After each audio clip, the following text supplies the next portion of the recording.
तर आखातातील या युद्धाच्या परिस्थितीमध्ये एक मोठी बातमी येते। ब्रिटननं आपले हवाई तळ अमेरिकेसाठी खुले केलेले आहेत। अमेरिकेला ब्रिटिश हवाई तळ वापरण्याची परवानगी मिळाली आहे। इराणवर हल्ले करण्यासाठी अमेरिकेला हवाई तळ आता उपलब्ध करून देण्यात आले।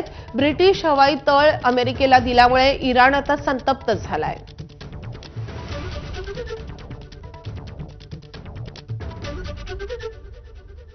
तर ब्रिटनने हे महत्त्वाचं पाऊल उचललंय आणि त्यामुळे इराण मात्र आता संतप्त झालाय।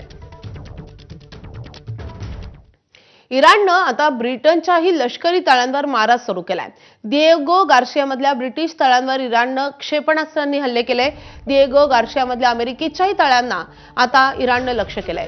ब्रिटनची लष्करी तळं कालपासून अमेरिकेसाठी खुली करण्यात आली होती आणि त्यानंतर आता इराणनं हे मोठं पाऊल उचललंय।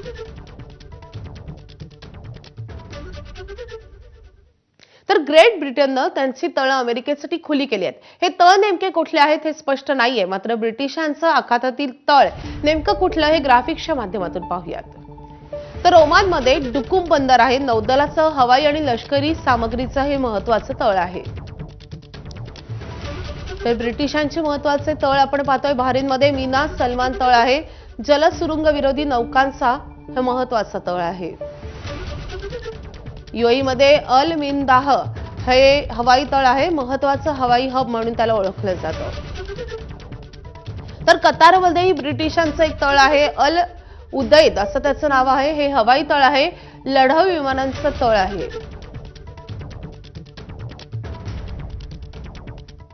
तर आणखी एक महत्त्वाची अपडेट आहे।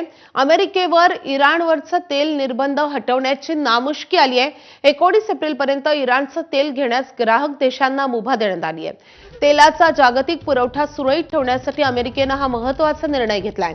इराणचं 140 दशलक्ष बॅरेल तेल आता उपलब्ध होणार आहे। रशियावरचे तेल निर्बंधही गेल्याच आठवड्यात मागे घेण्याची नामुष्की अमेरिकेवर आली होती।